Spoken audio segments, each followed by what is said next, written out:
সপ্তম অধ্যায় আমরা শুরু করেছিলাম আগের দিন জীবনযাত্রা ও সংস্কৃতি, সুলতানি ও মুঘল যুগ, অর্থাৎ সুলতানি ও মুঘল যুগে জীবনযাত্রা সংস্কৃতি কেমন ছিল সেই নিয়ে পড়ছিলাম।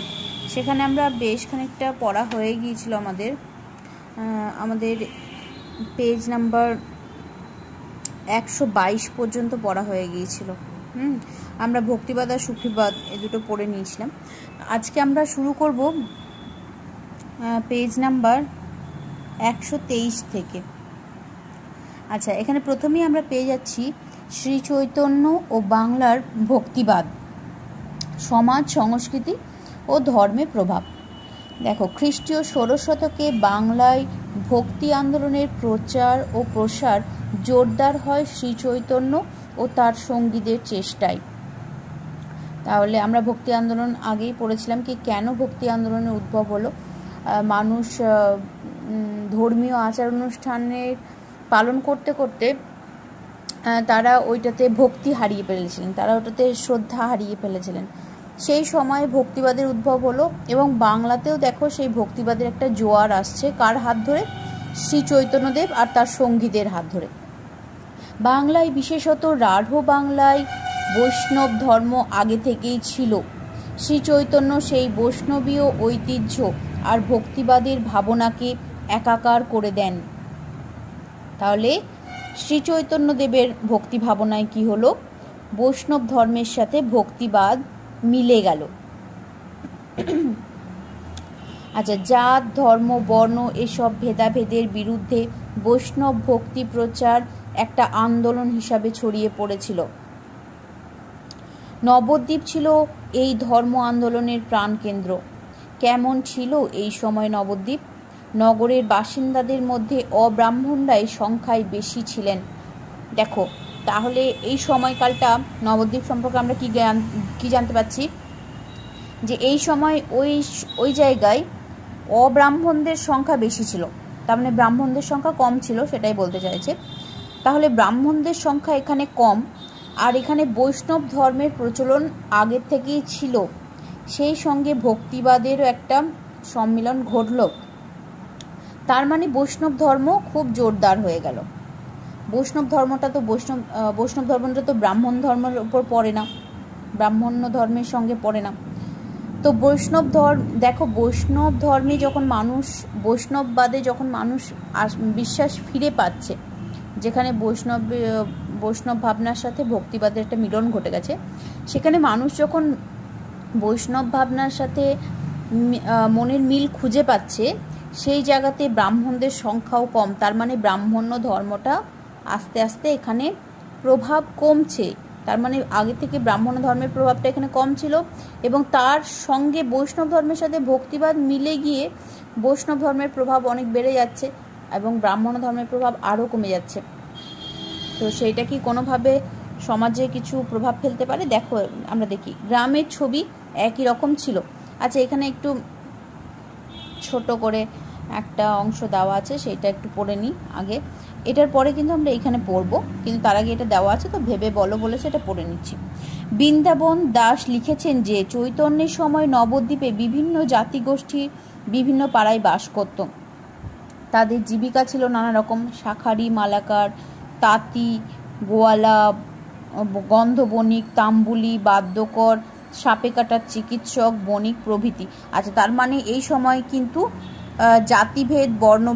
জাতিভেদ প্রথা নবদ্বীপে চালু ছিল। কেন কি? বিভিন্ন জাতিগোষ্ঠী বলছে বিভিন্ন পাড়ায় বাস করতো, একসাথে বাস করতো না। তার মানে এই সময় এখানে জাতিভেদ প্রথাটা ছিল। তখনকার নবদ্বীপের সামাজিক অবস্থা আর শ্রী চৈতন্যের ভেদাভেদহীন ভক্তি প্রচার, এই দুয়ের মধ্যে কি কোনো যোগাযোগ খুঁজে পাওয়া যায়? অবশ্যই যোগাযোগ খুঁজে পাওয়া যায়। একটা এখানে দেখো, সমাজে যেখানে বর্ণভেদ মানে জাতিভেদ প্রথা চালু রয়েছে যেখানে সমাজে, এবং সেখানে শ্রী চৈতন্যদেব এলেন ভক্তি ভাবনা। আর ভক্তি ভাবনার মূল বিষয় কী ছিল আমরা আগেই পড়েছি, যেখানে কোনো ভেদাভেদ করা হবে না, মানুষের সাথে মানুষের কোনো ভেদাভেদ করা হবে না। সেখানে কোনো জাতির ভেদ নেই, কোনো বর্ণের ভেদ নেই, কোনো ধর্মেরও ভেদ নেই। এইরকম একটা ভাবনা যখন এমন একটা সমাজে আসছে যেখানে কিন্তু জাতিভেদ আছে, যেখানে মানুষের মধ্যে জাতিভেদ আছে, তাহলে সেখানে প্রথমেই গ্রহণযোগ্য হবে না শ্রী চৈতন্যদেবের ভক্তিবাদ, প্রথমেই গ্রহণযোগ্য হবে না এই সমাজে, বোঝা যাচ্ছে। তার মানে বেশ খানিকটা সংগ্রাম করতে হচ্ছে শ্রী চৈতন্যদেব এবং তার সঙ্গীদেরকে এই ধর্মমত প্রতিষ্ঠা করার জন্য। কারণ কি সমাজে কিন্তু এখানে জাতিভেদ প্রথা চালু আছে, আর শ্রী চৈতন্যদেবের ভাবনায় জাতিভেদ প্রথা নেই। স্বাভাবিক এখানে এই সমাজে প্রভাব বিস্তার করতে হলে শ্রী চৈতন্যদেবকে এবং তার সঙ্গীদেরকে বেশ খানিকটা এখানে সময় লেগে যাচ্ছে বা বেশ খানিকটা এফর্ট লাগাতে হচ্ছে। আচ্ছা, তো এখানেই তোমাদেরকে প্রশ্ন করছে এটা যে তখনকার নবদ্বীপের সামাজিক অবস্থা আর শ্রী চৈতন্যের ভেদাভেদহীন ভক্তি প্রচার, এই দুয়ের মধ্যে কোনো যোগসূত্র খুঁজে পাওয়া যায়? এটাই জিজ্ঞেস করছে। যোগসূত্র তো নিশ্চয়ই খুঁজে পাওয়া গেছে, না হলে সেই জায়গাতে কিভাবে প্রতিষ্ঠা পেল এই ভক্তিবাদ। আচ্ছা, তাহলে আমরা এখান থেকে যেটা পড়া শেষ করছিলাম ওটা আবার এখানে ফিরে যাব আমরা। চৈতন্যের জন্মের অনেক আগে থেকেই বাংলায় তুর্কি আক্রমণের ফলে শাসন ব্যবস্থায় পরিবর্তন ঘটতে শুরু করেছিল। হোসেন শাহী রাজত্বের শাসনকালে ব্রাহ্মণদের প্রভাব কমে কায়স্থদের প্রতিপত্তি বেড়েছিল। যেরকম বললাম কি সমাজে ব্রাহ্মণদের প্রভাব কমে গিয়েছিল। তার পাশাপাশি শাসক আমলাদের অত্যাচারও ছিল। এইসব অত্যাচারের হাত থেকে মুক্তির উত্তর প্রচলিত হিন্দু ধর্মে খুঁজে পায়নি সাধারণ গরিব মানুষ। ফলে অনেকেই হিন্দু ধর্ম ছেড়ে তুলনায় উদার ইসলাম ধর্ম গ্রহণ করত। কেন কি সেই সময় হিন্দু ধর্মে অনেক কুসংস্কার, অনেক আচার আচরণ আশ্রয় করেছিল, যেটা মানুষের মনে জায়গা করতে পারেনি। এর পাশাপাশি আগে থেকেই নানা ধর্ম ও বিশ্বাস সমাজে চালু ছিল। আকর্ষণ ছিল তান্ত্রিক সাধনার প্রতি। মনসা, চণ্ডী ধর্ম, এই 3 লৌকিক দেবদেবীর পূজার চল ছিল। তবে নবদ্বীপের পরিবেশে ভক্তিবাদের প্রচার সহজ ছিল না। যেটা বললাম কি নবদ্বীপের যেরকম পরিবেশ ছিল, যেখানে জাতিভেদ প্রথা ছিল ভীষণভাবে প্রখরভাবে ছিল, সেখানে ভক্তিবাদের প্রচার মোটেই সহজ ছিল না। ব্রাহ্মণ ভট্টাচার্যরা বৈষ্ণবদের প্রবল বিরোধিতা করত, ভক্তিবাদ ও বৈষ্ণবদের উপহাস করত। তাহলে এখানে যেহেতু বৈষ্ণব ধর্মের একটা প্রভাব আস্তে আস্তে সমাজে ছড়িয়ে পড়ছিল, সেই জায়গায় ব্রাহ্মণ্য ধর্মের মানুষেরা বৈষ্ণব ধর্মের প্রতি বিরোধিতা করছিল। সেই চৈতন্য এবং তার অনুগামীরা মাত্র একটি সামাজিক নীতি মেনে চলায় জোর দিয়েছিলেন, সেই নীতিকেই ভক্তি বলা হয়েছে। ভক্তিবাদের প্রধান ছিল তো ভক্তি। তো এনাদের কাছে মানে ভক্তিবাদের কাছে জাতি, ধর্ম, বর্ণ কোনো ভেদাভেদই কোনো জায়গা রাখে না। যেটা মূল্য রাখে সেটা হচ্ছে ভক্তি। ভক্তি স্বতঃস্ফূর্ত, তার জন্য কোনো উদ্যোগ আয়োজন লাগে না। সাধারণ জীবনযাপন এবং সহজ সরল আচরণের উপরই গুরুত্ব দিতেন শ্রী চৈতন্য। এতে কোনো আড়ম্বরের জায়গা ছিল না, মানে কোনো আচার অনুষ্ঠান এরকম পালন করতে হবে এর কোনো বাধ্যবাধকতা নেই, শুধু মনে ভক্তি থাকলেই হবে। চৈতন্যের উদার দৃষ্টিভঙ্গির জন্য বৈষ্ণব ভক্তির জনপ্রিয়তা বেড়েছিল। আচ্ছা, তার আগে তাহলে এখানে টুকরো কথাটা পড়ে নিই। এখানে একটা টুকরো কথা আছে, এটা জানার জন্য শুধুমাত্র। শ্রী চৈতন্যের ছবি। কৃষ্ণদাস কবিরাজের চৈতন্য চরিতামৃত বইয়ের প্রমাণ ধরলে চৈতন্যের জন্ম হয় 1485 খ্রিস্টাব্দে, 1533 খ্রিস্টাব্দে তার মৃত্যু হয়। এটা একটু দাগ নিয়ে রাখতে পারো। চৈতন্যের ছবি নানা জায়গায় দেখা যায়, কিন্তু ঠিক কেমন দেখতে ছিল চৈতন্যকে শুধু লিখিত প্রমাণ আছে তার, তাও সেই লেখা অনেক পরের। ফলে চৈতন্যের যে ছবি আজ দেখা যায়, চৈতন্য আসলে তেমন দেখতে ছিলেন কিনা তা জানা যায় না। মানে এরকম আমরা চৈতন্যকে দেখি ছবিতে, তো এইরকমই উনি এক্স্যাক্ট ছিলেন কিনা সেটা জানা যায় না। তবু মোটামুটি একটা ধারণা করে এরকম ছবি একটা বানানো হয়। তো বলেছেন গৌতম বুদ্ধ বা যীশু খ্রিস্টের ছবির ক্ষেত্রেও একই রকম কথা বলা যায়, মানে তাদেরও কোনো ছবি পাওয়া যায়নি, তো তাদেরকে কল্পনা করে আঁকা হয়েছে। সেরকম শ্রী চৈতন্য দেবেরও এই রূপ, কাল্পনিক রূপ, উনি আসলেই কেমন দেখতে ছিলেন বা তার চেহারা কেমন ছিল সেই সবের সম্পর্কে এক্স্যাক্ট ছবি কিছু পাওয়া যায় না। ঠিক আছে, আচ্ছা এবার আমরা আসি পরের পেজে। আচ্ছা, আগে ভেবে বলোটা পড়ে নিই। চৈতন্য চরিতামৃত গ্রন্থে কৃষ্ণদাস কবিরাজ বলেছেন, নিচু জাতি হইলে নহে ভজনে অযোগ্য, মানে নিচু জাতির যদি কেউ হয় তাহলে ভজনের অযোগ্য সে নয়। ভক্তিবাদের ক্ষেত্রে সেও ভজনা করতে পারে ঈশ্বরের। যেই ভজে সেই বড়, অভক্তহীন ছাড়ো। তাহলে যে ভজনা করবে সেই বড় হবে, ভক্তি যদি না থাকে তাহলে সে অংশগ্রহণ করতে পারবে না। কৃষ্ণ ভজনে নাহি জাত কুলাদি বিচার। কৃষ্ণ ভজনে জাত কুল যাই হোক না কেন, তোমার যদি ভক্তি থাকে তাহলে তুমি কৃষ্ণের চরণ আশ্রয় করতে পারো। এর থেকে জাতপাতের প্রতি বৈষ্ণব ভক্তি আন্দোলনের কীরকম দৃষ্টিভঙ্গির ছাপ পাওয়া যায়? খুবই উদার দৃষ্টিভঙ্গির ছাপ পাওয়া যায়। এখান থেকে আমরা দেখলাম যেখানে জাত কুল কি তার সেটা গুরুত্বপূর্ণ নয়, যেটা গুরুত্বপূর্ণ সেটা হচ্ছে ভক্তি। যদি মনে ভক্তি থাকে তাহলে তুমি নিচু জাতির হও বা উচ্চ জাতির হও, তোমার কুল জাতি যাই হোক না কেন, তোমার যদি মনে ভক্তি থাকে তাহলে তুমি কৃষ্ণচরণে আশ্রয় নিতে পারো। এটাই ছিল ভক্তিবাদের মূল কথা, বৈষ্ণব ভক্তিবাদের। আচ্ছা, চৈতন্যের বৈষ্ণব ভক্তি প্রচার ও প্রসারে একটি পরিকল্পিত কাঠামো দেখা যায়। আচ্ছা, যেরকম করে চৈতন্য ভক্তি প্রচার করতেন তার একটা কতগুলো পয়েন্ট করে দেওয়া হয়েছে। তাহলে শ্রী চৈতন্যদেবের ভক্তিবাদের পরিচয় দাও বললে আমরা এই অংশটা লিখতেই পারি, ঠিক আছে? যদি একটু জেনে রাখা ভালো, আমরা একটু জেনে নিই। শ্রী চৈতন্যদেবের ভক্তিবাদের পরিচয় দাও, এটা আমরা সেখানে বলতে পারি। সেক্ষেত্রে কী কী ছিল দেখো, চৈতন্যের নেতৃত্বে নবদ্বীপে যে বৈষ্ণব গোষ্ঠী সংগঠিত হয় তাতে জাত বিচার ছিল না। ভক্তিবাদের প্রধান কথাই ছিল যেখানে জাত বিচার থাকবে না। তো স্বাভাবিকভাবে যে চৈতন্যের নেতৃত্বে যে বৈষ্ণব ভক্তিবাদের একটা প্রবাহ এলো বাংলায়, নবদ্বীপে বিশেষ করে, সেইখানে কিন্তু জাত বিচার ছিল না। চৈতন্য ঘরে ঘরে নামগান প্রচারের ব্যবস্থা করেন, তার সঙ্গে বিশাল শোভাযাত্রা করে নগর কীর্তনের ব্যবস্থা করেন। দুইভাবে করতেন, একটা হচ্ছে নামগান করতেন, নামগানটা ঘরে বসেও করা যায়, এবং নগর কীর্তন। নগর কীর্তন হচ্ছে ঘুরে সারা নগর ঘুরে ঘুরে কৃষ্ণ নাম করে বেড়ানো হয়। তো দুইভাবেই প্রচার করা হতো, একটা হচ্ছে নাম গান করে বাড়িতে বসে কৃষ্ণ নাম করা যেত, আবার নগর কীর্তন করেও কৃষ্ণ নাম করা যেত। এটা হলে 2 নম্বর পয়েন্ট। আর কি করতেন না, চৈতন্য নিজে উচ্চ বর্ণের ব্রাহ্মণ হলেও বিভিন্ন পেশার মানুষ এবং তথাকথিত নিচু জাতির মানুষদের সঙ্গে ব্যক্তিগত যোগাযোগ তৈরি করেছিলেন।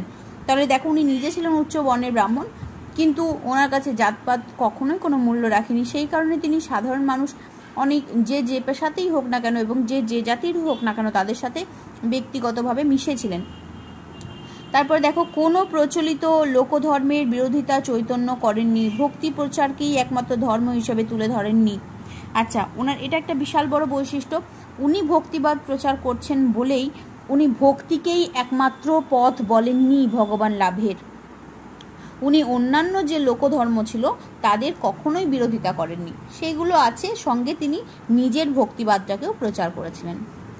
নবদ্বীপে প্রভাবশালী জগাই মাধায়ের অত্যাচারের বিরোধিতা করেন চৈতন্য এবং তার অনুগামী নিত্যানন্দ।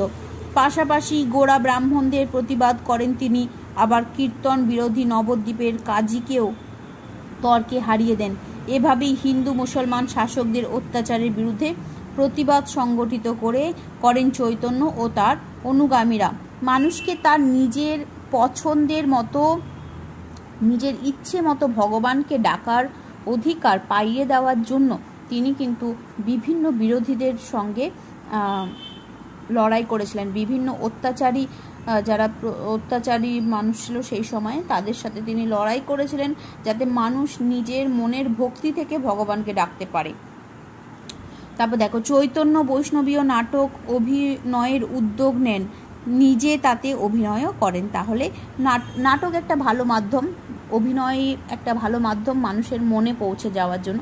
তো উনি সেই সেই উদ্যোগটাও নিয়েছিলেন, নাটকে অভিনয় করেছিলেন, বৈষ্ণবীয় নাটকে। আচ্ছা, তারপর দেখো, ভক্তি সাধকরা সবাই জনগণের মুখের ভাষাতে প্রচার করতেন। চৈতন্যও তার ব্যতিক্রম ছিলেন না, বাংলা ভাষাতেই তিনি ভক্তি প্রচার করেন। আগে আমরা কবিরকে দেখেছি, গুরু নানককে দেখেছি, যারা কিন্তু সবাই মানুষের মুখের ভাষাতে, সাধারণ মানুষের মুখের ভাষাতে ধর্ম প্রচার করে এসেছেন, ভক্তিবাদ প্রচার করে এসেছেন। ভক্তিবাদের এটা একটা বৈশিষ্ট্য বলতে পারি। চৈতন্যও সেটাই করেছেন, তার বাংলা ভাষাতেই তার ভক্তি প্রচার করেছেন, যার জন্য সেটা মানুষের কাছে অনেক সহজেই পৌঁছে গেছে। তাহলে আমরা শ্রী চৈতন্যের ভক্তিবাদের পরিচয় দাও এরকম প্রশ্ন হলে আমরা এরকম করে সুন্দর করে পয়েন্ট করে এরকম লিখতে পারি। এগুলো কিন্তু মুখস্থ করার কোনো ব্যাপার নেই। আমরা যদি পরপর আমরা এমনিতেই মনে রাখতে পারি যে উনি জাতিভেদ প্রথা মানতেন না, উনি নগর কীর্তনার নাম গানের মাধ্যমে বৈষ্ণব প্রচার করতেন, বৈষ্ণব ধর্মমত প্রচার করতেন, বৈষ্ণব ভক্তিবাদ প্রচার করতেন। তিনি নিজে সমস্ত জাতির মানুষকে আপন করে নিয়েছিলেন। তারপরে এখানে আমরা পেয়েছি যে তিনি নিজের ভক্তিবাদ প্রচার করেছিলেন ঠিকই, কিন্তু অন্য ধর্মের বিরোধিতা করেনি। সেই সময়কার ভক্তিবাদের যারা বিরোধী ছিলেন তাদের সাথে তিনি লড়াই করেছেন, তাদের অত্যাচারের বিরুদ্ধে তিনি প্রতিবাদ করেছেন।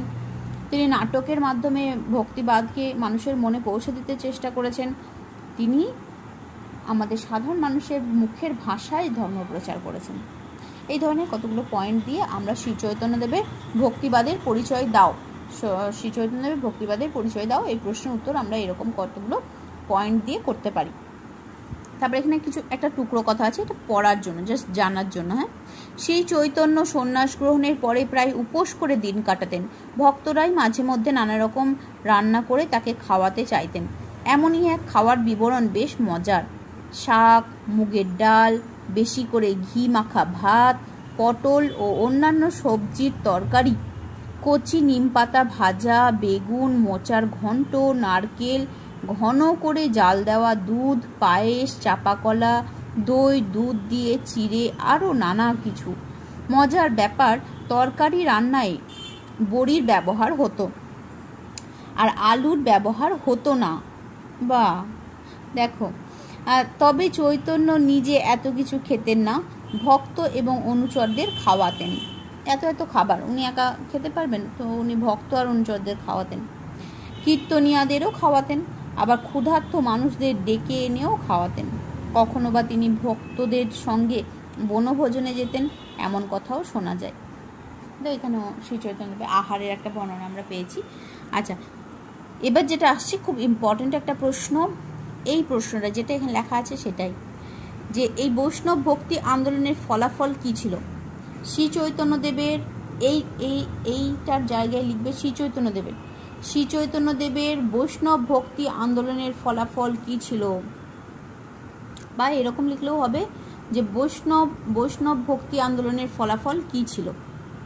ঠিক আছে, এটা একটা ইম্পর্টেন্ট প্রশ্ন, দাগ নিয়ে নাও। খ্রিস্টীয় সপ্তদশ শতকের গোড়ার দিক থেকে বাংলায় ভক্তি আন্দোলনের প্রভাব কমতে থাকে। শ্রী চৈতন্য এবং তার অনুগামীরা জাতিভেদ না মানলেও সমাজে ভেদাভেদ থেকেই গিয়েছিল। সেই সময় একটা দেখলাম সমাজে ভীষণভাবে জাতিভেদ প্রথা ছিল, সেইটা মোচন করার চেষ্টা করছিলেন শ্রী চৈতন্যদেব এবং তার সঙ্গীরা, অনুগামীরা। কিন্তু বলছে যে জাতিভেদ মেটানোর চেষ্টা করলেও কিছুটা সমাজে ভেদাভেদ থেকেই গিয়েছিল। সব রকম ভেদাভেদ পুরো দূর করতে না পারলেও সেগুলিকে তুচ্ছ করা যায়, একথা চৈতন্য জোর দিয়ে প্রচার করেন। সেকালের তুলনায় ভাবলে এইটি এক বড় সাফল্য ছিল। তাহলে সাফল্য কি ছিল? সেই সময় জাতিভেদ প্রথা ভীষণভাবে প্রচলিত ছিল সমাজে। শ্রী চৈতন্যদেব এবং তার অনুগামীরা কি করলেন? সেই ভেদাভেদ ভাঙার চেষ্টা করলেন। একটা বিপ্লব এলো যে এই জাতিভেদ প্রথাগুলোকে তুচ্ছ করা যায়, এই জাতিভেদ প্রথাগুলোকে যে তুচ্ছ করা যায়, জাতিভেদ প্রথা যে মূল্যবান কিছুই নয়, সেই ব্যাপারটা জোর দিয়ে প্রচার করলেন। আর এটাই বলছে সেই সময়কার একটা বড় সাফল্য ছিল, যে মানুষ ভাবতে শিখলো যে জাতিভেদ প্রথা গুরুত্বপূর্ণ কিছুই নয়, জাতিভেদ প্রথা তুচ্ছ মাত্র, এটা ভাবতে শিখলো। এই ভাবতে শেখাটাই ছিল সেই যুগের বড় সাফল্য। তবে চৈতন্য ও তার ভক্তি আন্দোলনের সবচেয়ে গভীর প্রভাব পড়েছিল বাংলার সংস্কৃতিতে। বাংলা সংস্কৃতিতে কি প্রভাব পড়লো?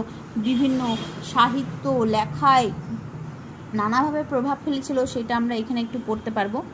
দেখো, এরপরেও আমরা পড়বো বলেছে 7.7.2 এই এককে আমরা পরে পড়বো সেটা।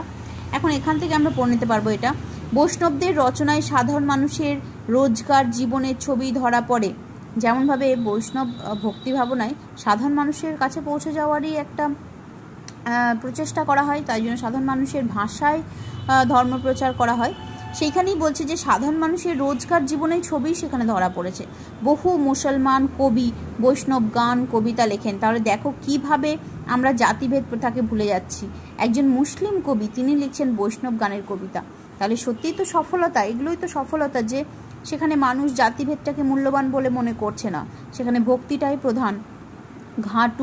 ঘাটু তেলেনা, পটুয়া, রাসলীলা, পৌষ পার্বণ ইত্যাদি গানে আজও বৈষ্ণব প্রভাব লক্ষ্য করা যায়। তাহলে বৈষ্ণবে এই ফলাফল যে আমরা পড়ছি, এই ফলাফল তো অনেক সুদূর প্রসারী হলো।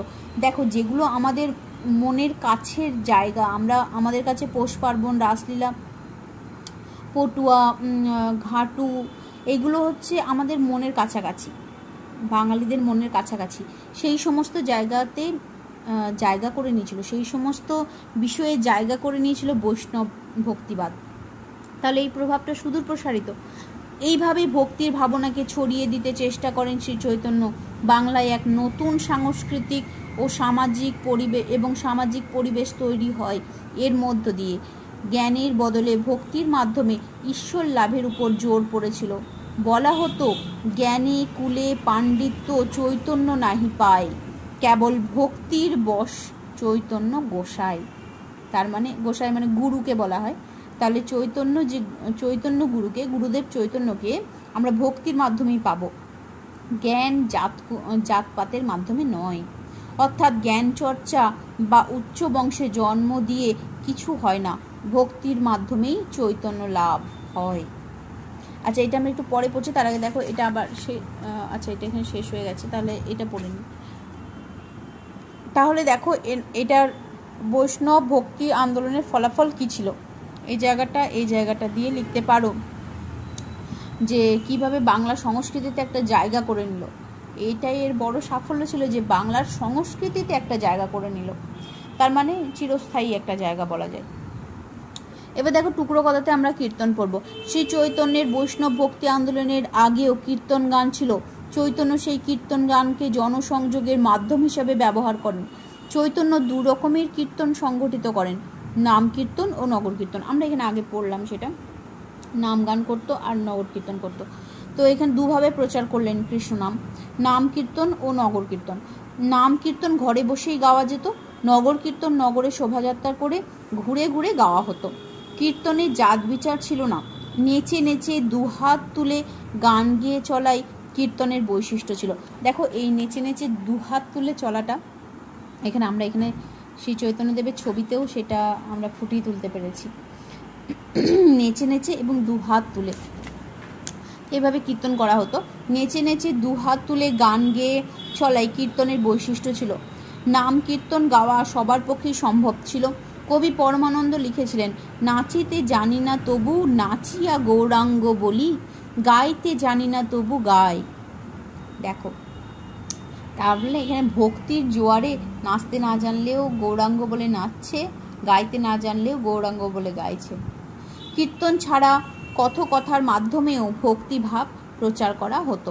এমনি কথা বলার মাধ্যমেও শ্রী চৈতন্যদেব তার ভক্তদের সাথে কথা বলতেন, সাধারণ মানুষের সাথে কথা বলতেন। এইভাবে কথা বলার মাধ্যমেও ভক্তি প্রচার করা হতো। আচ্ছা, এবার এখানে একটা টুকরো কথা আছে, পড়ে নিই। শ্রী চৈতন্যকে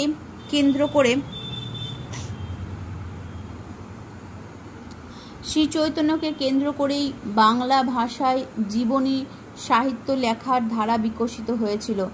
দেখো শ্রী চৈতন্যকে কেন্দ্র করেই বাংলা ভাষায় জীবন সাহিত্য লেখার ধারা বিকশিত হয়েছিল। চৈতন্যের জীবনীগুলির থেকে একদিকে সমকালীন সমাজ এবং অন্যদিকে ব্যক্তি চৈতন্যের বিষয়ে আমরা নানা কথা জানতে পারি। তাহলে শ্রী চৈতন্যদেবের জীবনী থেকে জীবনী সাহিত্য লেখার একটা চল শুরু হলো। তাই এখানে নিচে একটা প্রশ্নও দিয়েছে তোমাদের, ভেবে বলো তো কেন শ্রী চৈতন্যকে দিয়েই বাংলায় জীবনী সাহিত্যের ধারা বিকশিত হয়েছিল? কেন কি তিনি একটা বিপ্লব এনে দিয়েছিলেন, বাংলায় একটা বিপ্লব এনে দিয়েছিলেন যে এইভাবেও ভাবা যায়। যেখানে জাতিভেদ প্রথা ছিল এত তীব্র, সেখানে এইভাবেও যে ভাবা যায়, সেই ভাবনাটা এনে দিয়েছিলেন শ্রী চৈতন্যদেব। আচ্ছা, এবার আমরা ভক্তিবাদেরই এবার বাংলা ছেড়ে আমরা যাব অসম। আমরা সেই ভক্তিবাদের হাত ধরেই আমরা এবার যাচ্ছি অসমে। দেখো দেখো এই ছবিটাও আমরা দেখেই বুঝতে পারছি ভক্তিবাদেরই। বললো কীর্তন গান হচ্ছে, এখানে দেখে বুঝতে পারছি কীর্তন গান হচ্ছে। আর কীর্তন করা হতো হাত তুলে। নগর কীর্তনের একটা ছবি দিয়েছে, এইভাবে হাত তুলে গান গেয়ে গিয়ে নগরে রাস্তায় রাস্তায় ঘুরে বেড়ানো হতো, মানুষকে কীর্তন গান শোনানো হতো এইভাবে। আচ্ছা যাই হোক, এখানে টুকরো কথাতে আছে দেখো উত্তর পূর্ব ভারতে আমরা ভক্তি আন্দোলনের একটা কথা পড়বো এখানে। তাহলে ভক্তি আন্দোলন চারিদিকে ছড়িয়ে পড়ছে। দেখো উত্তর পূর্ব ভারতেও চলে গেছে। ভক্তি আন্দোলনের একটি ধারা বিকশিত হয়েছিল উত্তর পূর্ব ভারতের অসমে। এর নেতৃত্বে ছিলেন শ্রীমন্ত শঙ্কর দেব। তাহলে শ্রীমন্ত শঙ্কর দেবের নাম পেলাম আমরা, যেখানে উত্তর পূর্ব ভারতে অসমে মানে অসমে যে একটা ভক্তি আন্দোলনের ধারা বিকশিত হয়েছিল, তার কর্ণধার কে ছিলেন? শ্রীমন্ত শঙ্কর দেব। তিনি ছিলেন পঞ্চদশ-ষোড়শ শতকের মানুষ। এক কায়স্থ ভূঁইয়া পরিবারে তার জন্ম হয়। ভাগবত পুরাণের এক অংশ তিনি অসমীয়া ভাষায় অনুবাদ করেছিলেন। তিনি ছিলেন একেশ্বরবাদী এবং কৃষ্ণের উপাসক। তার প্রচারিত ভক্তির মূল কথা ছিল নাম ধর্ম। তিনি তার অনুগামীদের কৃষ্ণের নাম গান ও সংকীর্তন করতে উপদেশ দিয়েছিলেন। তবে তিনি রাধাকৃষ্ণের কাহিনীর উপর জোর না দিয়ে কৃষ্ণের বাললীলাকেই গুরুত্ব দিয়েছিলেন। শঙ্করদেব ছিলেন একজন দক্ষ সংগঠক।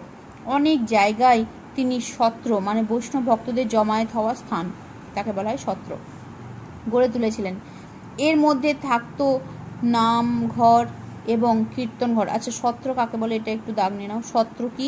না সত্র হচ্ছে বৈষ্ণব ভক্তদের জমায়েত হওয়া স্থান, ঠিক আছে। আচ্ছা তার প্রচারিত ভক্তি ব্রহ্মপুত্র নদের দুপাশে বসবাসকারী কৃষক ছোট ব্যবসায়ীদের মতো সমাজের নিচু তলার মানুষের কাছে জনপ্রিয় হয়েছিল। তাদের দৈনন্দিন জীবনযাত্রার মূল সমস্যার কথা ধরা পড়ত এর মধ্যে।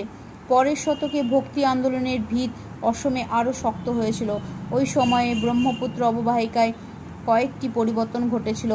অহোম রাজারা মুঘলদের সঙ্গে লড়াই করে অসমকে রাজনৈতিক ভাবে ঐক্যবদ্ধ করেছিলেন।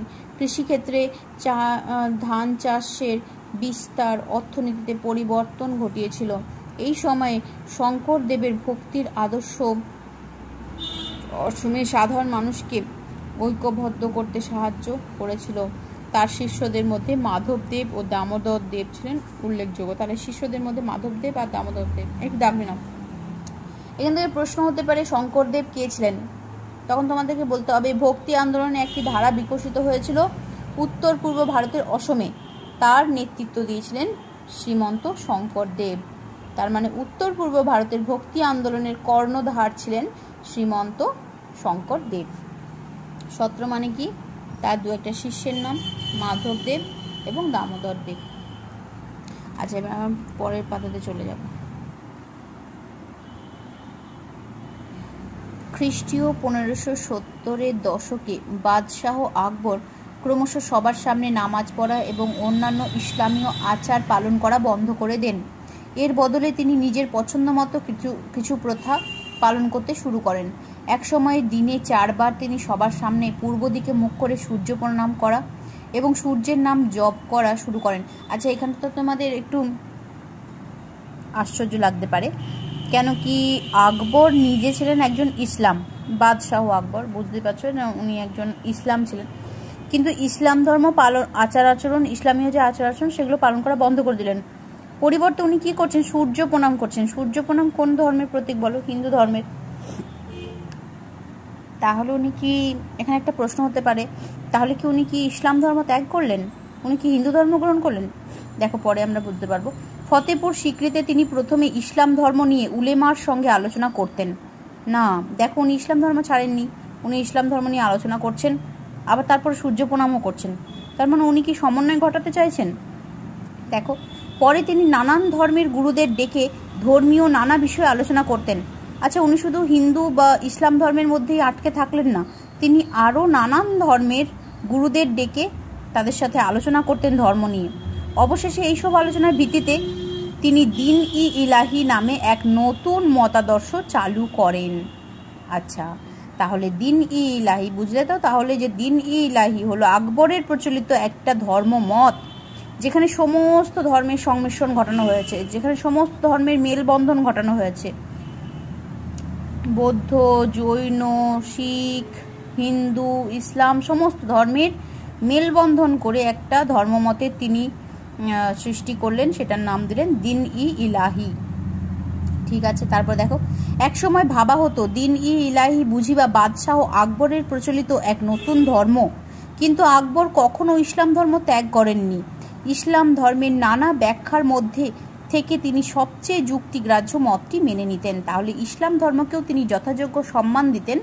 ইসলাম ধর্মের যেটা তার ধর্মের ইসলাম ধর্মের যে জিনিসগুলো তার যুক্তিগ্রাহ্য বলে মনে হতো সেগুলোকে তিনি গ্রহণ করতেন, এবং সমস্ত ধর্মের ক্ষেত্রেই তিনি তাই করছেন। হিন্দু বলো, ইসলাম বলো, অন্য সমস্ত ধর্মের ক্ষেত্রে তিনি যেগুলো যুক্তিগ্রাহ্য বলে মনে হচ্ছে সেইগুলোকে সংগ্রহ করে সেইগুলোকে তিনি মেনে চলছেন। নানা ধর্মের গুরুদের সঙ্গে আলোচনা করে তিনি বিভিন্ন ধর্ম থেকে নিজের পছন্দ মতো কিছু কিছু বৈশিষ্ট্য বেছে নিতেন। সেই সমস্ত ধর্ম থেকে নিজের পছন্দ মতো বৈশিষ্ট্যগুলো বেছে নিতেন।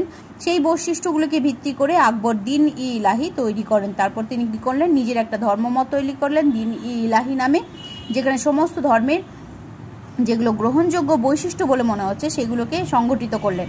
তিনি এর প্রচলন করেছিলেন নিজের সভাসদদের মধ্যে, কিন্তু এখন এই সম্বন্ধে ধারণা অনেকটা পাল্টে গেছে। এখন মনে করা হয় যে দিন ই ইলাহি আসলে ছিল আকবরের প্রতি চূড়ান্ত অনুগত কয়েকজন অভিজাতদের মধ্যে প্রচারিত এক আদর্শ। তাহলে দিন ই ইলাহি ছিল আকবরের প্রচলিত একটা আদর্শ, যেটা তার অনুগতরা মেনে চলত। আকবর নিজে তাদের বেছে নিতেন। কে দিন ই ইলাহি নেবেন সেটা আকবর নিজে বেছে নিতেন। বেশ কিছু অনুষ্ঠান ও রীতিনীতির মধ্যে দিয়ে তারা বাদশাহের প্রতি সম্পূর্ণ অনুগত থাকার শপথ নিত। এই হলো দিন ই ইলাহি। তাহলে দিন ই ইলাহি কোনো ধর্মমত ছিল না, ছিল বাদশাহের প্রতি অনুগত থাকার শপথ। বোঝা গেল? তাহলে দিন ই ইলাহি ছিল বাদশাহের প্রতি অনুগত থাকার একটা শপথ, কোনো ধর্মমত নয়। তাহলে দিন ই ইলাহি ছিল একটা আদর্শ, যেখানে বাদশাহের প্রতি অনুগত থাকার শপথ নেওয়া হতো। এইভাবে আকবর নিজের চারপাশে গড়ে তুললেন বিশ্বস্ত অনুগামীদের একটি দল। এক একজন সদস্যের ছিল এক এক ধর্ম। তারা কেউ পারস্য দেশের লোক, কেউ হিন্দু রাজপুত, আবার কেউ বা ভারতীয় মুসলমান। দিন ই ইলাহি কোনো আলাদা ধর্ম ছিল না। আকবরের পুত্র জাহাঙ্গীর ও দিন ই ইলাহি চালু রাখেন তার এক সেনাপতি মির্জা নাথান, যিনি বাংলা ও আসামে বহুকাল যুদ্ধ করেন। ইলাহিতে নিজের দীক্ষিত হওয়ার ঘটনার কথা লিখে গেছেন নিজের আত্মজীবনীতে।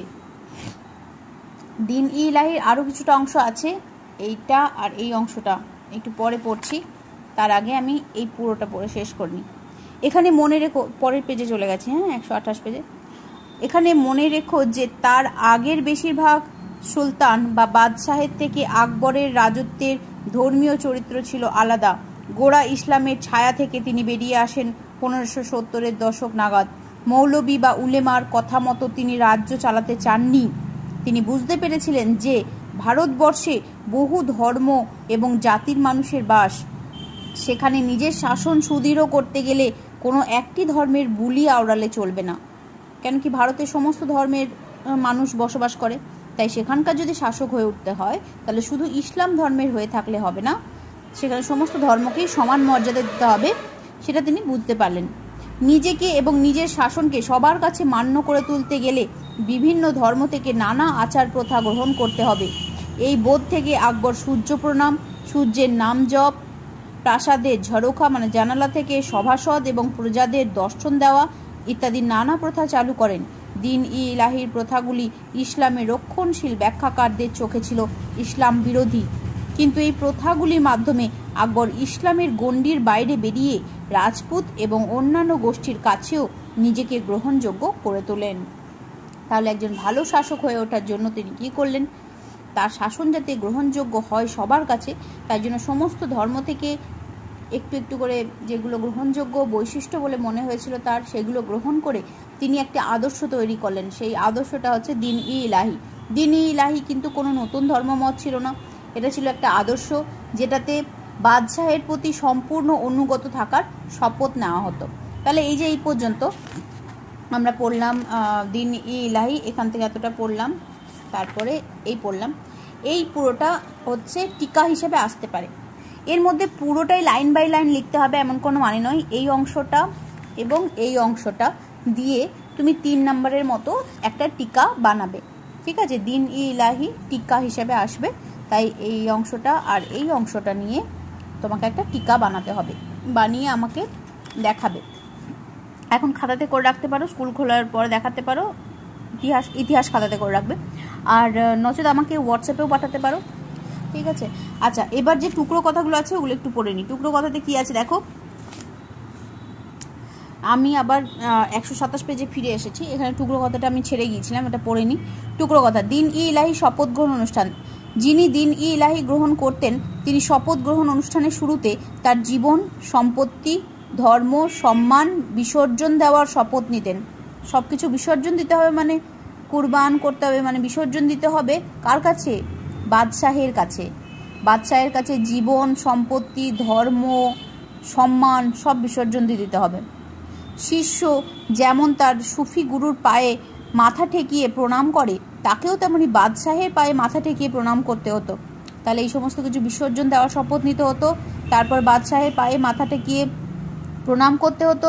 এরপর অনুষ্ঠান শেষ হলে বাদশাহ তাকে দিতেন একটি নতুন পাগড়ি, সূর্যের একটি পদক এবং পাগড়ির সামনে লাগানোর জন্য তার মানে বাদশাহের নিজের একটা ছোট ছবি।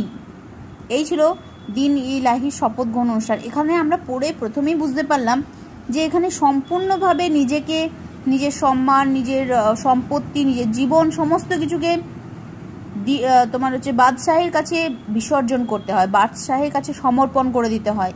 তারপরে তার পায়ে মাথা টেকাতে হয়, তারপর তিনি একটা পাগড়ি, নতুন পাগড়ি দেন, পদক দেন একটা সূর্যের, আর পাগড়িতে লাগানো নিজের একটা ছোট ফটো দেন। মানে এটা চূড়ান্তভাবে বাদশাহের প্রতি অনুগত থাকার একটা শপথ। এখানে টমাস রো, আমরা আগে পড়েছি, টমাস রো কার সময় এসেছিলেন? জাহাঙ্গীরের সময় এসেছিলেন। আর জাহাঙ্গীর কিন্তু দিন ই ইলাহি চালু রাখেন, সেটা আমরা এই লাইনে পড়েছিলাম যে আকবরের পুত্র জাহাঙ্গীরও দিন ই ইলাহি চালু রাখেন। তো এবার টমাস রো যখন এলেন তখন তিনি দিন ই ইলাহি গ্রহণ করলেন। সেখানে কি হলো সেটা নিয়ে একটা বর্ণনা দিয়েছেন উনি। টমাস রো এর বিবরণে দিন ই ইলাহি, টমাস রো গিয়েছিলেন জাহাঙ্গীরের সভায় এবং সেখানে দিন ই ইলাহি নিয়ে তার কী অভিজ্ঞতা হয়েছিল ওটাই তিনি এখানে লিখেছেন। মুঘল রাজসভায় আসা প্রথম ইংরেজ দূত টমাস রোকেও সম্ভবত জাহাঙ্গীর দিন ই ইলাহিতে সামিল করেন। এখানে আগে আমরা পড়েছিলাম যে দিন ই ইলাহি কে নেবেন সেটা সম্রাট নিজেই ঠিক করবেন।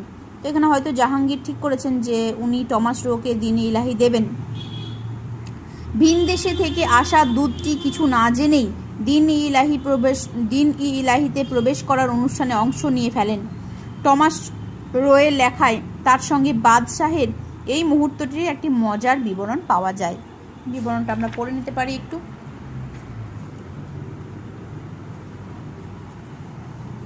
আচ্ছা, আমি বাদশাহের সঙ্গে দেখা করতে গেলাম।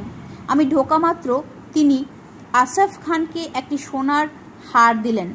হারটিতে সোনার জলে আঁকা বাদশাহের নিজের একটি ছবি এবং একটি মুক্ত লাগানো ছিল।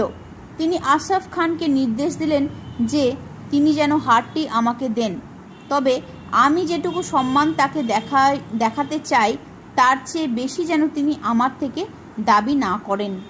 এটা বাদশাহের কথা। এদেশের প্রথা অনুযায়ী বাদশাহ কাউকে কিছু দিলে সেই লোকটিকে হাঁটু গেড়ে বসে মাটিতে মাথা ঠেকিয়ে তাকে সম্মান জানাতে হয়। মাটিতে বসে, হাঁটু গেড়ে বসে মাটিতে মাথা ঠেকাতে হয়। এরপর আসফ খান হারটি নিয়ে আমার দিকে এগিয়ে এলে, এগুলো সব টমাস রো বলছে, আমার দিকে মানে টমাস রোর দিকে যাচ্ছে, এগিয়ে এলে আমি হাত বাড়িয়ে সেটি নিতে গেলাম, কিন্তু তিনি ইশারায় আমাকে আমার টুপি খুলতে বললেন। টুপি খোলার পর আমার গলায় হারটি পরিয়ে দিয়ে তিনি আমাকে বাদশাহের সামনে নিয়ে গেলেন। আমার কি করণীয় বুঝতে পারলাম না, তবে সন্দেহ হলো যে তিনি চান যে আমিও দেশের প্রথা অনুযায়ী সিজদা করি। সিজদা মানে ওই মাথা টেকিয়ে বাদশাহকে সম্মান দেখানো। কিন্তু আমি তা না করে আমার আনা উপঢৌকন বাদশাহকে দিয়ে এগিয়ে দিলাম। তাহলে টমাস রো আমাদের মানে এই দেশের প্রথা অনুযায়ী মাথা ঠেকালেন না, তিনি কি করলেন, একটা তার জন্য উপহার এনেছিলেন, সেইটা বাদশাহর দিকে এগিয়ে দিলেন। আশফ খান আমাকে বাদশাহকে ধন্যবাদ জানাতে নির্দেশ দিলেন। আমি আমার নিজের দেশের প্রথা মেনে ধন্যবাদ জানালাম। তাই দেখে কয়েকজন সভাসদ আমাকে সিজদা করতে বললেন, মানে মাটিতে মাথা টেকিয়ে সম্মান জানাতে বললেন, কিন্তু বাদশাহ ফার্সিতে তাদের জোর করতে নিষেধ করলেন। আমাকে তিনি নানা কথা বলে ফেরত পাঠালেন।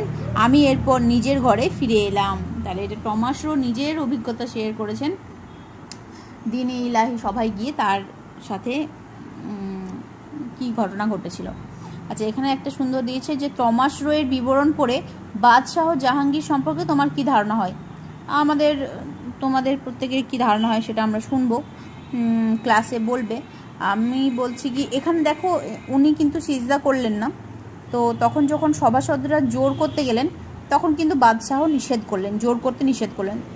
তো উনি ভালো মানসিকতারই পরিচয় দিলেন বলে আমার মনে হচ্ছে। কেন কি উনি চাইলে ওনাকে জোর করে, টমাস রোকে জোর করে সিজদা করাতে পারতেন, কিন্তু তিনি সেই জোরটা করলেন না। যেহেতু টমাস রো এটা জানতেন না, তাই উনি সেখানে মেনে নিলেন। আচ্ছা, তাহলে এবার আমরা পরের পাতাতে চলে যাব। এবার আমরা একটা খুব ইম্পর্ট্যান্ট একটা জিনিসে আসছি। যখনই কোনো সম্রাট তার শক্তি প্রদর্শন করতে চেয়েছেন বা তার শাসনকে গ্রহণযোগ্য প্রমাণ করতে চেয়েছেন, তখনই কিছু না কিছু নিদর্শন বানিয়ে গেছেন, কিছু না কিছু নিদর্শন বানিয়ে জানাতে চেয়েছেন যে আমি এই দেশের শাসক। তো সুলতান আর মুঘল শাসকরাও তার ব্যতিক্রম নয়। সুলতান এবং মুঘল শাসকরাও এই ভারতে তাদের শাসন বোঝাবার জন্য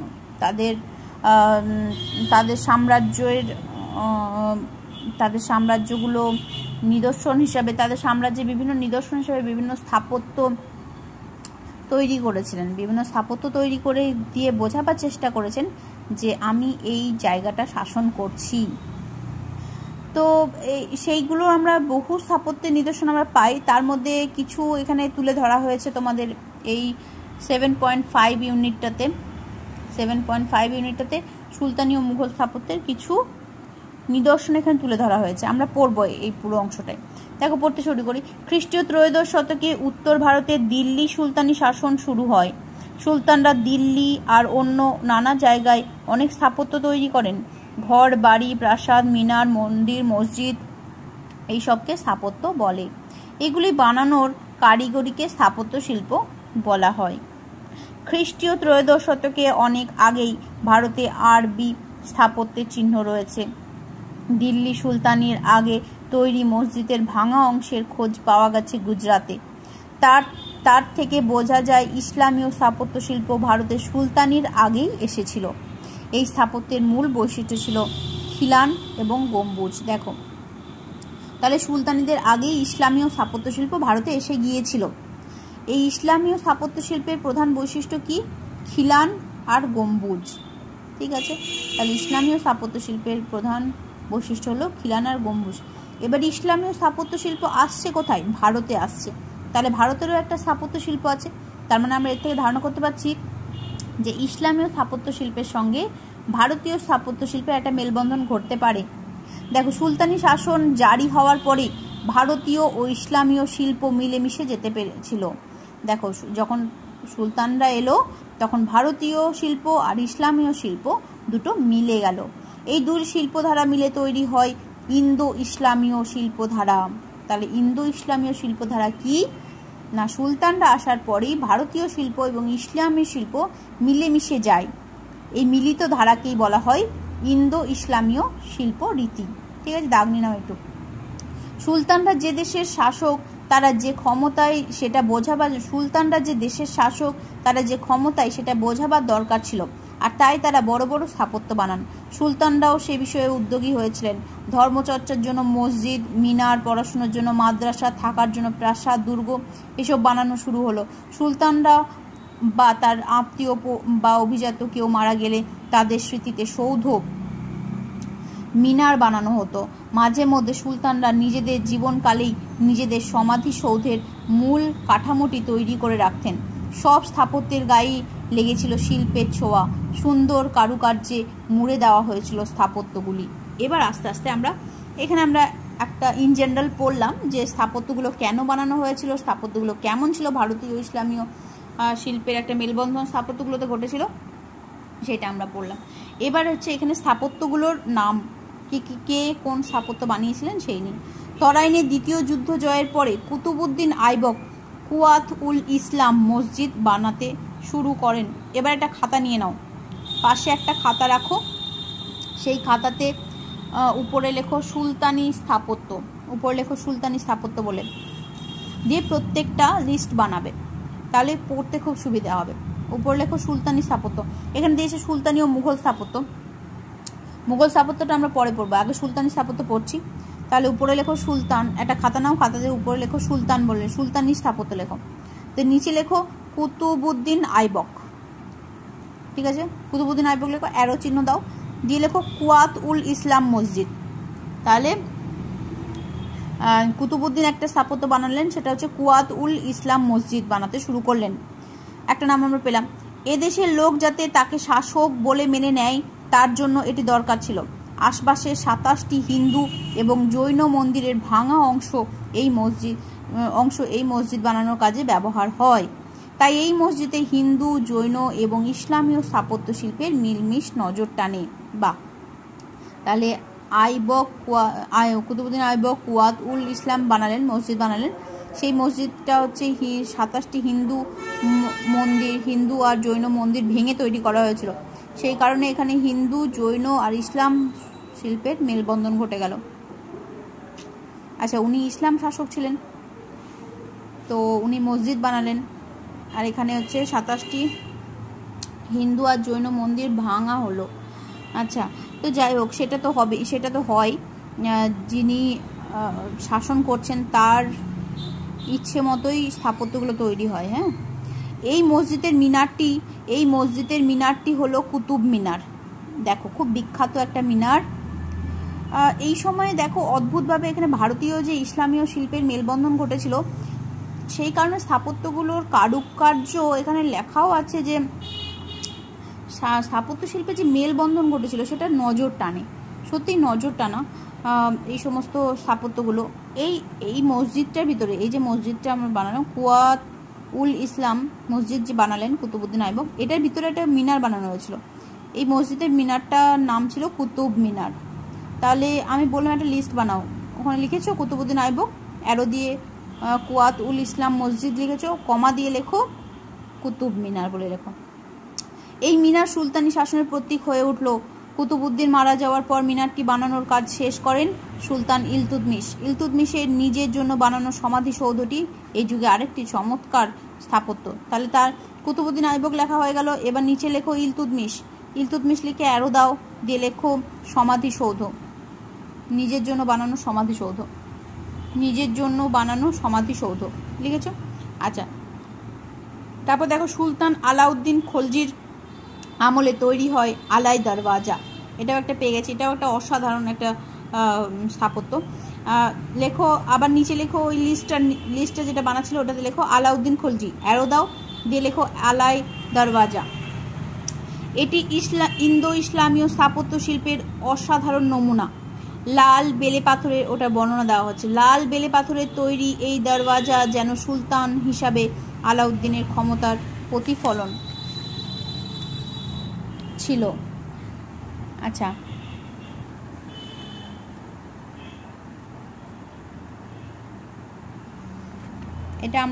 এটাতে অ্যারো দিয়ে লিখেছো, তো এটা আলাউদ্দিন খলজি আলাই দরওয়াজা, এটা আলাই দরওয়াজার একটু বৈশিষ্ট্য এখানে দেওয়া হয়েছে।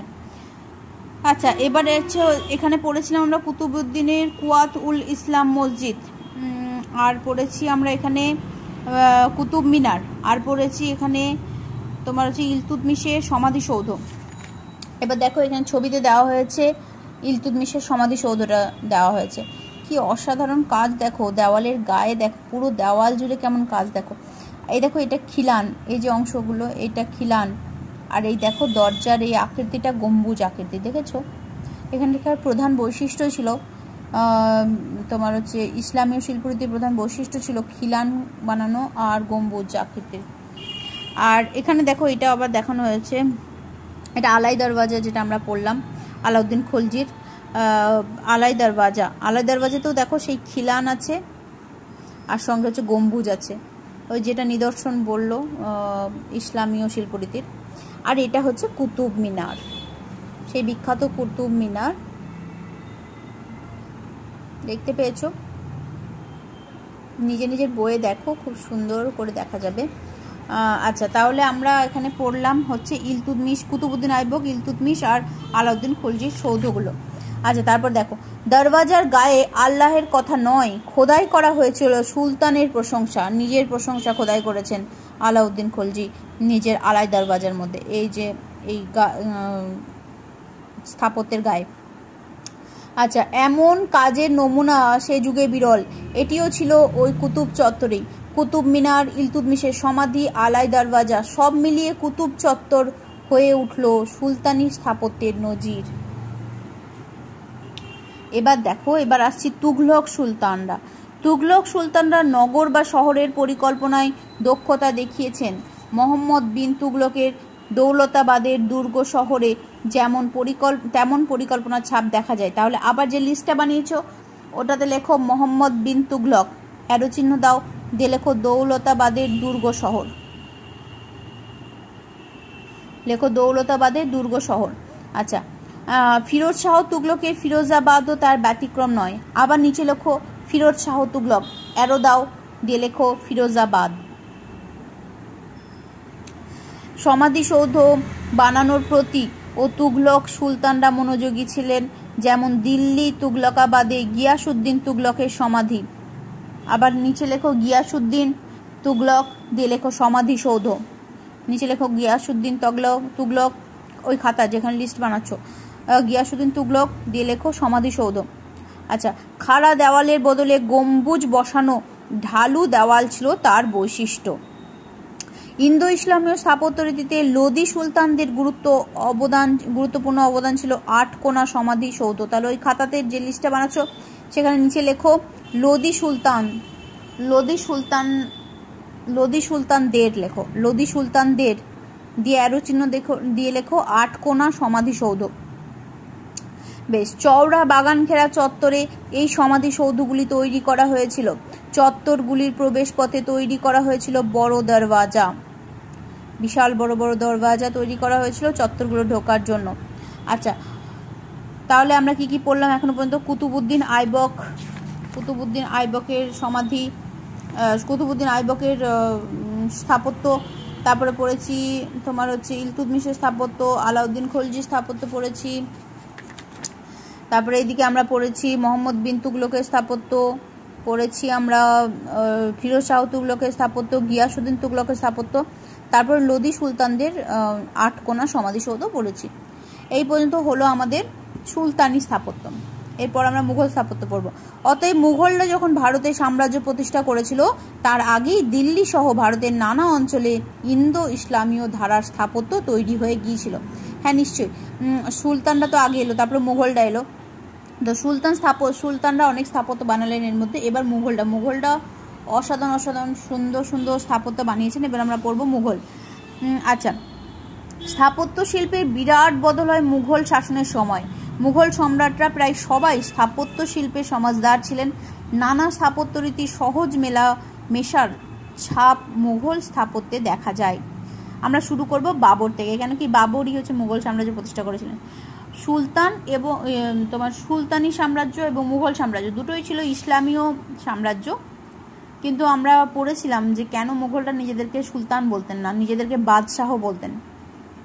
সুলতান বলতেন না কেন কি সুলতান বললে বোঝাতো খলিফার অনুমোদন প্রাপ্ত, কিন্তু বাদশাহরা চেয়েছিলেন কি তারাই সার্বভৌম ক্ষমতার অধিকারী হতে, সেই কারণে নিজেদেরকে ওনারা বাদশাহ বলতেন। তা যাই হোক, তা বাবর প্রতিষ্ঠা করলেন দিল্লিতে মুঘল শাসন প্রতিষ্ঠা করলেন। তো বাবর থেকে শুরু করব।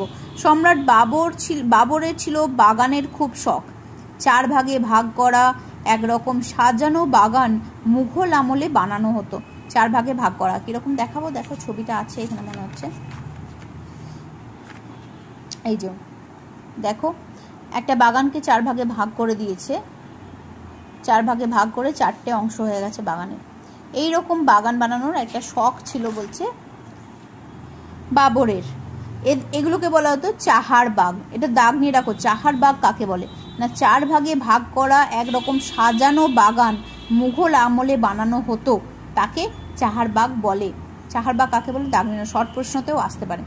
আচ্ছা, তাহলে এবার যে আমরা লিস্টটা বানাচ্ছিলাম সেটা সুলতানিদের লিস্ট বানিয়েছিলাম। এবার নিচে লেখো মুঘল স্থাপত্য, ওই লিস্টেরই নিচে লেখো মুঘল স্থাপত্য, দিয়ে লিখে নিচে লেখো বাবর, অ্যারো চিহ্ন দিয়ে লেখো চাহার বাগ, অ্যারো চিহ্ন দিয়ে লেখো চাহার বাগ। আচ্ছা, এবার হুমায়ুন, বাবরের পরে আসেন হুমায়ুন। হুমায়ুনের আমলে দিনপনাহ শহরটি বানানো শুরু হয়, তাহলে আবার ওই লিস্টে হুমায়ুন বলে লেখো, অ্যারো চিহ্ন দিয়ে দিনপনাহ লেখো, দিনপনাহ শহর লেখো। আচ্ছা, তারপর দেখো আফগান শাসক শের শাহ। আচ্ছা, তোমরা জানো এর মাঝে হুমায়ুনকে পরাজিত করে একজন আফগান শাসন মুঘল সাম্রাজ্যের মধ্যে ঢুকে গিয়েছিলেন, তিনি ছিলেন শের শাহ, তাহলে ওনারটাও লিখতে হবে। তাহলে ওই লিস্টেরই নিচে লেখো আফগান শাসক শের শাহ, ওই লিস্টের নিচে লেখো আফগান শাসক শের শাহ, দিয়ে অ্যারো চিহ্ন দাও। উনি কি বানিয়েছিলেন দেখো, সাসারাম এবং দিল্লিতে কয়েকটি সৌধ বানিয়েছিলেন। দেখো এই এটা সাসারামেরই সৌধ, সাসারাম বিশাল বড় একখানা সৌধ, এখানেও সেই গম্বুজ আকৃতির বৈশিষ্ট্য কিন্তু বজায় আছে এবং খিলানো আছে, দেখবে যদি সূক্ষ্মভাবে দেখা হয়। আচ্ছা, তাহলে উনি কি করলেন, লেখো ওখানে অ্যারো চিহ্ন দিয়ে লেখো সাসারাম এবং দিল্লিতে কয়েকটি সৌধ, সাসারাম এবং দিল্লিতে কয়েকটি সৌধ, লিখেছো? বেশ, সাসারামে তার নিজের জন্য বানানো সমাধিসৌধটি যেন তাজমহলের পূর্বসূরি। সাসারামে তিনি নিজের বানানো একটা সমাধিসৌধ বানিয়েছেন, এই যে এটা ছবিতে যেটা দেখা যাচ্ছে, শের শাহ নিজের জন্য সমাধিসৌধ বানিয়েছিলেন। আমরা আগেই পড়লাম যে সম্রাটরা, বাদশাহরা মারা যাওয়ার আগে, সুলতানরা বা বাদশাহরা মারা যাওয়ার আগে নিজেদের সমাধিসৌধের কাঠামো তৈরি করে দিয়ে যেতেন, উনিও ওরকম করে দিয়ে গেছিলেন। তো সাসারামে তার নিজের সমাধিসৌধটাও বলছে তাজমহলের পূর্বসূরি, এতটাই অসাধারণ দেখতে। তাহলে ওটা লিখে নিয়েছো যে সাসারাম এবং দিল্লিতে কয়েকটি সৌধ, আর আলাদা করে ওটা লিখতে পারো যে সাসারামে বানানো তার নিজের সমাধিসৌধ।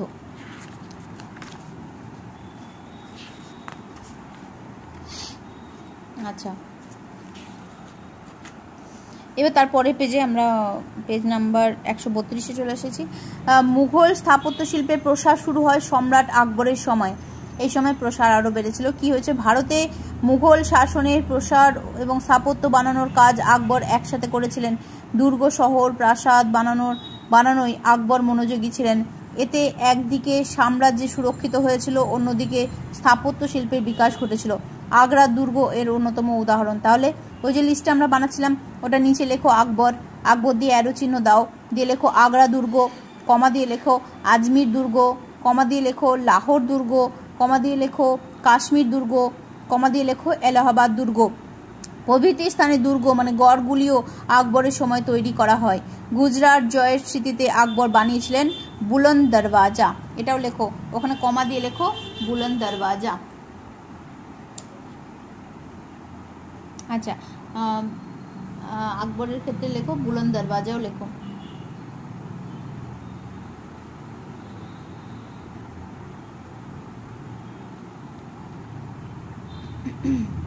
লিখেছো? তাহলে এখানে বুলন্দ দরওয়াজাও কমা দিয়ে লিখে নাও। ফতেপুর সিকরি এবং তার প্রাসাদ, মসজিদ, মহল, দরবার আকবরের স্থাপত্য শিল্পের শ্রেষ্ঠ নমুনা। তাহলে কমা দিয়ে লেখো ফতেপুর সিকরি, যে লিস্টটা আমরা বানাচ্ছিলাম সেখানে কমা দিয়ে লেখো ফতেপুর সিকরি। ফতেহ মানে জয়, জয়ী সম্রাট হিসাবে আকবর ধ্বংস করেননি, বরং উদার মন এবং সৌন্দর্য বোধ দিয়ে তৈরি করেছিলেন ফতেপুর সিকরি। ভারতের নানা প্রদেশের স্থাপত্য রীতি মিশে গেছে সিকরিতে। আকবর যে সমস্ত ভারতীয় সম্রাট কোনো বিশেষ ধর্ম, জাতি বা অঞ্চলের শাসক নন, তারই নমুনা ফতেপুর সিকরি। আমরা আগেই পড়েছিলাম যে তিনি এলাহি প্রচলন করেছিলেন, সেখানে কোনো বিশেষ ধর্মকে, বিশেষ জাতিকে প্রাধান্য দিতে তিনি চাননি। ফতেপুর সিকরি তার সেই ঐতিহ্যের পরিচয় যেখানে তিনি সমস্ত স্থাপত্য রীতির মেলবন্ধন ঘটিয়েছিলেন। এখানে একটা ছবিও দেওয়া হয়েছে, দেখো এটা ফতেপুর সিকরির। আচ্ছা, তার লিখলে এবার আমাদের আকবর শেষ হলো। আকবরের পরে ওই লিস্টের নিচে লেখো জাহাঙ্গীর বলে। জাহাঙ্গীরের সময় বাগান বানানোর উদ্যোগ আবার শুরু হয়। আগ্রায়, কাশ্মীরে বানানো বাগানগুলির কথা সম্রাট জাহাঙ্গীর লিখেছেন তার আত্মজীবনী তুজুকি জাহাঙ্গীরি বইতে। আচ্ছা, এখানে একটা শর্ট প্রশ্ন আমরা পেয়ে গেলাম, জাহাঙ্গীরের লেখা আত্মজীবনীর নাম কি? তুজুকি জাহাঙ্গীরি। একটু দাগ নিয়ে নাও, তুজুকি জাহাঙ্গীরি। এটা শর্ট প্রশ্নও আসতে পারে। জাহাঙ্গীরের লেখা আত্মজীবনীটির নাম কি? তুজুকি জাহাঙ্গীরি। আচ্ছা, যে লিস্টটা আমরা বানাচ্ছিলাম সেখানে ফিরে যাই। জাহাঙ্গীর বলে লেখো, অ্যারো চিহ্ন দিয়ে লেখো, আগ্রায় কমা দিয়ে লেখো কাশ্মীরের বাগান। আগ্রা ও কাশ্মীরের বাগান, বাগানগুলি, আগ্রা ও কাশ্মীরের বাগানগুলি। আচ্ছা, এই সময় শ্বেত পাথরের রত্ন বসিয়ে একরকম কারুকার্য করার চল দেখা যায়, তাকে পিয়েত্রাদুরা বলে। এটাও দাগ নিয়ে নাও, এটাও একটা শর্ট প্রশ্ন হতে পারে। পিয়েত্রাদুরা কি? এখানে লিখবে তাহলে উত্তরে যে জাহাঙ্গীরের সময়ে শ্বেত পাথরের রত্ন বসিয়ে এক রকমের কারুকার্য করার চল দেখা যায়, একেই বলা হয় পিয়েত্রাদুরা। এই কারুকার্যটাকেই বলা হয় পিয়েত্রাদুরা। তাই এটা দাগ নিয়ে নাও, এটা শর্ট প্রশ্ন আসতে পারে। জাহাঙ্গীরের সময় বানানো ইতিমাদ উদ দৌলার সমাধি সৌধে পিয়েত্রাদুরা কারুকার্যের ব্যবহার হয়। তাহলে এখানে লিখেছিলে জাহাঙ্গীর বলে অ্যারো চিহ্ন দিয়ে লিস্টে লিখেছিলে আগ্রা ও কাশ্মীরের বাগানগুলি, সেখানে কমা দিয়ে লেখো, আরও একটা যোগ করো, ইতিমাদ উদ দৌলার সমাধি। ইতিমাদ উদ দৌলার সমাধি, সেই সমাধিটা এখানে দেখানো হয়েছে। দেখো এই যে এইটা হচ্ছে ইতিমাদ উদ দৌলার সমাধি। এই সমাধির ভিতরেই এই যে বিভিন্ন কারুকার্য আছে, এই কারুকার্যগুলোর মধ্যেই ওই পিয়েত্রাদুরা ওই কারুকার্যটা ব্যবহার করা হয়েছে। এরকম শ্বেত পাথরের মধ্যে ছোট ছোট রত্ন বসানোর কারুকার্য এই দেওয়াল জুড়ে এগুলো ব্যবহার করা হয়েছে। তুমি ভাবতে পারছো এগুলো সামনে থেকে দেখলে কত ভালো লাগবে দেখতে। এখানে দেখো একটু জুম করে এখানে দিয়েও দেওয়া হয়েছে খোদাই করা কারুকার্য, এগুলো সমস্ত খোদাই করে বানিয়েছে অসাধারণ শিল্পীদের সমস্ত হাতের কাজ, অসাধারণ। তো এই হচ্ছে ইতিমাদ উদ দৌলার সমাধিসৌধ। ওখানে জাহাঙ্গীরের যে লিস্টটা বানাচ্ছো সেখানে কমা দিয়ে লিখে নাও ওটা। আর এখানে শর্ট প্রশ্ন ভীষণ ইম্পর্টেন্ট, তুজুকি জাহাঙ্গীরি আর হচ্ছে পিয়েত্রাদুরা। ঠিক আছে, তারপরেরটা দেখো, তাহলে আমাদের হয়ে গেল জাহাঙ্গীর। এবার দেখো শাহজাহান আসবে। মুঘল স্থাপত্য শিল্পের শ্রেষ্ঠ উদাহরণ তাজমহল। তাজমহলের নাম শোনেনি এমন মানুষ কেউ আছে নাকি? কেউ নেই। সম্রাট শাহজাহানের সময়ে বানানো এই স্মৃতিসৌধটি এক আশ্চর্য স্থাপত্য। তাহলে এবার ওই লিস্টে শাহজাহান লেখো, অ্যারো দিয়ে তাজমহল লেখো প্রথমেই। এই তাজমহলে বর্ণনা করা হয়েছে পাথরের ব্যবহার, কারুকার্য, শিল্পরীতির দিক থেকে তাজমহলের তুলনা নেই। তার পাশাপাশি আরও কিছু তৈরি করেন স্থাপত্য, যেমন লাল কেল্লা। তাহলে কমা দিয়ে লেখো, তাজমহলের পরে কমা দিয়ে লেখো লাল কেল্লা, জামি মসজিদ, কমা দিয়ে সব লেখো, আগ্রা দুর্গ, মতি মসজিদ, আগ্রা দুর্গের ভিতরে মতি মসজিদ। তাহলে কি লিখবে? তাজমহল লিখেছো, জুম আউট হয়ে যাচ্ছে, তাজমহল লিখেছো, কমা দিয়ে লেখো লাল কেল্লা, কমা দিয়ে লেখো জামি মসজিদ, কমা দিয়ে লেখো মতি মসজিদ প্রভৃতি শাহজাহানের সময়ে স্থাপত্য শিল্পে উন্নয়নের সাক্ষী। এটা হয়ে গেল শাহজাহান। এখানে তাজমহলের একটা ছবি দিয়ে দিয়েছে, অসাধারণ। আচ্ছা, এবার ঔরঙ্গজেবে ফিরে যাব। ঔরঙ্গজেবের শাসনকালে সাম্রাজ্যের মধ্যে নানান বিদ্রোহ দেখা দেয়। সেই সব সামলাতে জেরবার বাদশাহ স্থাপত্য বানানোর দিকে মন দিতে পারেননি। তাছাড়া যুদ্ধের জন্য খরচ অনেক বেড়ে যায়, তাই স্থাপত্যের জন্য বেশি অর্থ বরাদ্দ করাও সম্ভব ছিল না। তবে ঔরঙ্গজেবের সময়ে লাল কেল্লার ভিতরে একটি মসজিদ বানানো হয়। তাহলে লেখো, ঔরঙ্গজেব বলে লেখো লাল কেল্লার ভিতরে একটি মসজিদ, ওটা লিখতেও পারো। দাক্ষিণাত্যে ঔরঙ্গাবাদে তার বেগমের স্মৃতিতে নির্মিত বিবিকা মাকবারা এই সময়ের বিখ্যাত স্থাপত্য শিল্প। তাহলে ঔরঙ্গজেবের ওখানে লেখো বিবিকা মাকবারা। ঠিক আছে, হলো। মুঘল স্থাপত্য রীতির প্রভাব গোটা দেশ জুড়েই লক্ষ্য করা যায়। খ্রিস্টীয় অষ্টাদশ শতকের অনেক আঞ্চলিক স্থাপত্য শিল্পেও সেই ছাপ স্পষ্ট। এখানে একটা ছোট্ট টুকরো পড়ার মাঝে মজার কাজ দিয়েছে।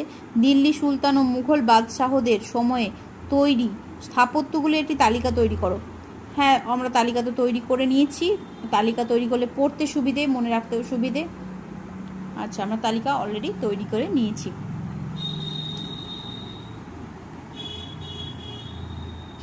তারপর আমরা এখানে পড়ব, এটা আঞ্চলিক স্থাপত্য। সেই সব আমরা পুরো ভারত জুড়ে এটা পড়লাম, এবার আঞ্চলিক স্থাপত্য আমরা এখানে পড়ব।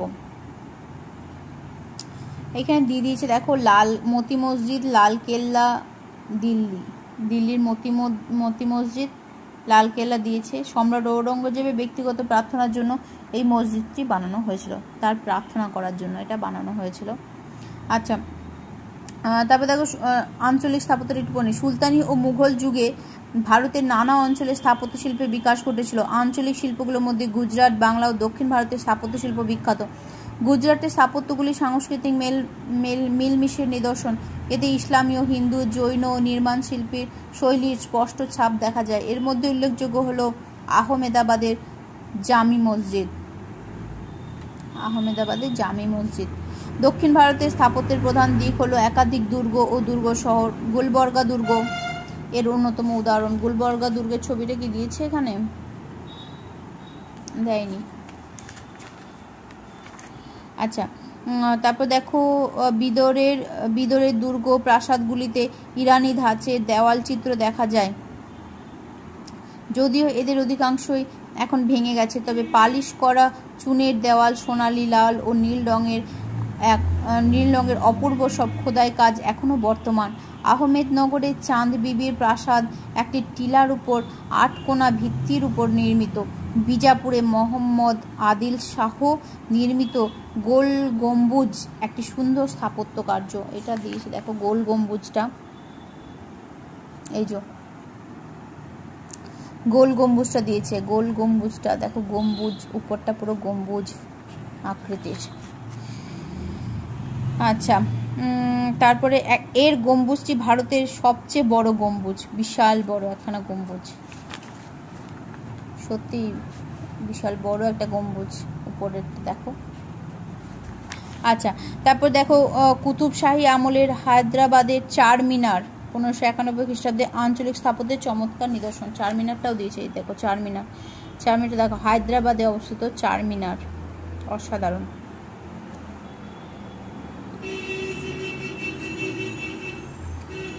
এদিকে একটা দিয়েছে সুন্দর বিঠল মন্দিরের পাথরের রথ, হাম্পি, বিজয়নগরে, ভীষণ সুন্দর। দেখো এই প্রত্যেকটা শিল্পীর কারুকার্যের কথা ভাবো, শিল্পীর হাতের কাজ ভাবো, অসাধারণ। পাথরের রথ, অসাধারণ। বিজয়নগরের রাজধানী হাম্পি সমেত বহু জায়গাতেই মন্দির এবং ইমারতগুলি দেখা যায় হিন্দু ও ইসলামীয় স্থাপত্য রীতির মেলামেশা। কল্পনা শক্তি এবং কারুকার্য শৈলীর দিকে এগুলি অতুলনীয়, সত্যিই এগুলো অতুলনীয়, এর কোনো তুলনা হয় না, অতুলনীয়। প্রত্যেকটা অতুলনীয়, শিল্পীর ভাবনা, শৈলী সমস্ত অতুলনীয়। আচ্ছা, তাহলে আমাদের পড়া আজকে এই পর্যন্তই থাকবে। পরের দিন আমরা বাকিটা পড়বো, একসাথে অনেকটা পড়লে গুলিয়ে যাওয়ার সম্ভাবনা আছে। তোমরা যেটা করবে সেটা হচ্ছে, এই যে আমরা লিস্ট বানালাম, এইটা কিন্তু একটা মানে খুব ইম্পর্টেন্ট প্রশ্ন, যে সুলতানি ও মুঘল স্থাপত্যের পরিচয় দাও। সুলতানি ও মুঘল স্থাপত্যের পরিচয় দাও। সেই ক্ষেত্রে এই যেগুলো পড়লাম, প্রত্যেক লাইন বাই লাইন লিখতে হবে এমন না, কিন্তু যে লিস্টে আমরা বানালাম সেটার সাহায্যে সেই স্থাপত্যগুলো কে কোন স্থাপত্য বানিয়েছে তাদের একটু করে বর্ণনা এই পর্যন্ত কিন্তু অবশ্যই লিখতে হবে। পারলে আঞ্চলিক স্থাপত্যের 2-4টে কথাও যোগ করতে পারো, ঠিক আছে। এই যেমন আহমেদাবাদের জামি মসজিদের কথা একটুখানি যোগ করতে পারো। এখানে গম্বুজ আকৃতির যে আমরা স্থাপত্যটা দেখলাম সেটাও যোগ করতে পারো। চারমিনারটা আমরা দেখলাম, গোল গম্বুজটা দেখলাম, হাম্পি দেখলাম, এগুলোর কথা 1 লাইন করে যোগ করতে পারো এই পর্যন্ত। এবং এখানে আঞ্চলিক একটু কথাগুলো, ওই যে ওই মসজিদের নামগুলো, এগুলো যোগ করতে পারো। এই পর্যন্ত কিন্তু একটা বড় প্রশ্ন বানাতে হবে, ঠিক আছে। এটা কিন্তু একটা লং কোয়েশ্চেন হবে। এটা যে কোয়েশ্চেনটা এরকম হবে যে মুঘল ও সুলতানি ও মুঘল যুগের স্থাপত্যের পরিচয় দাও, ঠিক আছে। তখন কিন্তু এই লাইন বাই লাইন লিখতে হবে না, কিন্তু প্রত্যেকটা উল্লেখ করে এটা সাজাতে হবে সুন্দর করে। প্রথমে হচ্ছে তোমার সুলতানি যুগেরগুলো বললে, তারপরে মুঘল যুগের শুরু করলে, প্রত্যেকটা বলতে হবে। আচ্ছা, আজকে এই পর্যন্ত থাক, পরের ক্লাসে আবার দেখা হবে। Thank you.